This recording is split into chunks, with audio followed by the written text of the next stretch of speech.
A gente vai falar hoje sobre os sintomas neuropsiquiátricos da demência. Então a gente vai falar de depressão, vai falar de apatia, só que a gente já falou de 2 sintomas neuropsiquiátricos da demência em outro vídeo. Lembram? Agitação e agressividade. Quando vocês forem entrar no nosso canal de YouTube, não esqueçam de ver o vídeo de tratamento não farmacológico dos pacientes agitados e agressivos com demência. Por quê? Porque todas essas orientações já tratam esses outros sintomas que a gente vai falar hoje.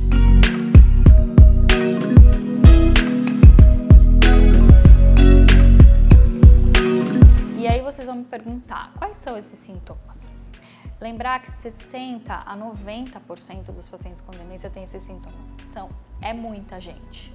Deve chegar sempre no seu consultório. Então você deve perguntar ativamente se o paciente está agitado, se ele está agressivo, se ele escuta coisas, se ele vê coisas, se ele tem alterações de insônia, distúrbios do sono, se ele tem ansiedade, se ele tem euforia, se ele chora, se ele tem apatia e se ele tem depressão, tristeza ou se ele fica andando, perambulando pela casa ou pela rua.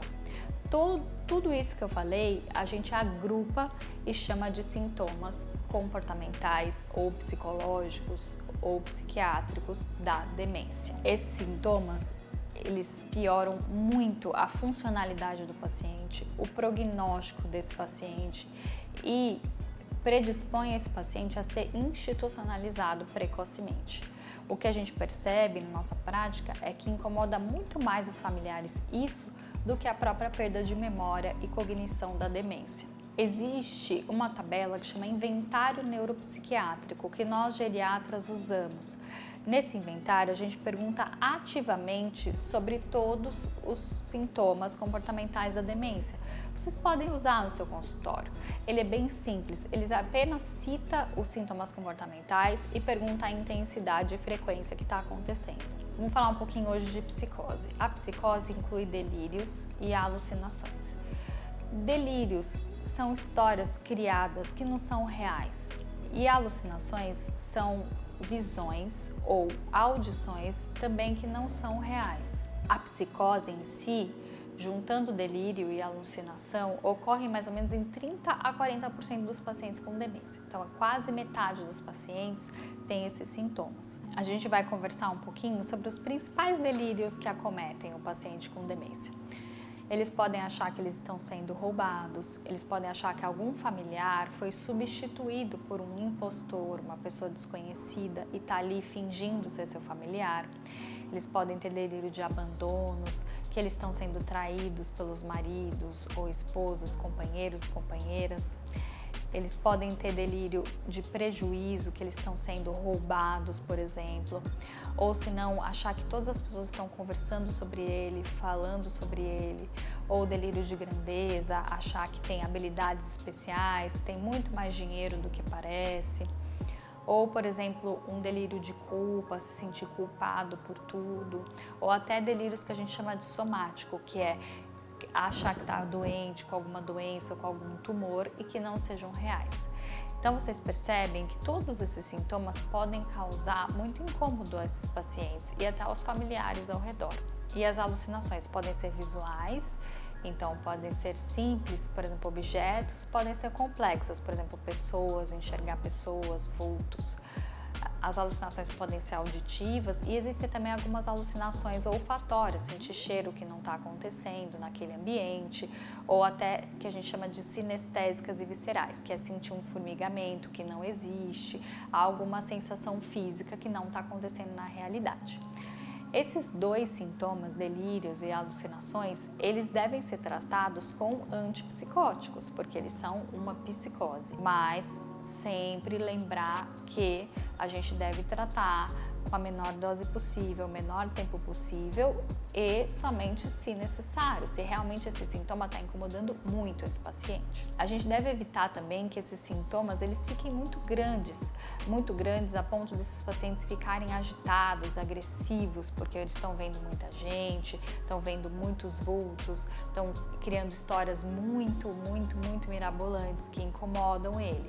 Nesses casos, a gente entra com as medidas que a gente já conversou, que são as medidas não não farmacológicas. E somente nos casos em que está incomodando muito, a gente vai medicar. As alucinações, elas são menos frequentes que os delírios. Lembrar da demência por corpúsculos de Lewy, em que as alucinações são mais frequentes. Existe uma doença que chama doença de Charles-Bonnet, que é uma doença em que a pessoa só tem alucinações visuais.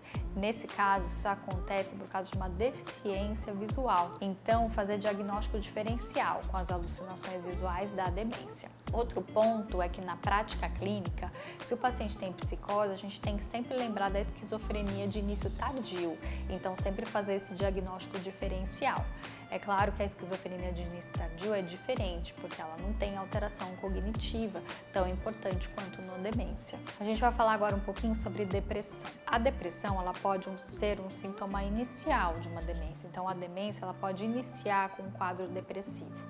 Além disso, a própria demência pode causar depressão. Um outro ponto é que depressão em si pode causar um quadro que chama pseudodemência. O que é isso? A alteração cognitiva por causa da depressão. E aí o paciente fica parecendo que tem uma demência, mas ele não tem, é só uma depressão. Você trata, passou, acabou. É muito difícil você fazer o diagnóstico de depressão num paciente com demência, porque confunde muito ali na prática. A gente vai falar em outro vídeo sobre apatia. Então, você fazer o diagnóstico diferencial entre apatia e depressão é bem difícil. O que a gente costuma fazer na prática? Na prática, a gente costuma muitas vezes fazer um teste terapêutico, entrar com tratamento de depressão e aí nesse caso a gente trata a depressão do paciente idoso com demência da mesma forma que a gente trata a depressão do paciente idoso sem demência e escrevam aqui embaixo quem quer um vídeo sobre tratamento de depressão no paciente idoso. E a gente segue o tratamento, a gente trata, faz um teste terapêutico, se a depressão melhorar, provavelmente esse paciente tinha uma depressão por causa da demência. Se a depressão não melhorar, pode ser que esse paciente tenha, por exemplo, uma apatia, que é um outro sintoma comportamental da demência. Agora eu vou falar alguns sintomas que podem sugerir a depressão no paciente com demência.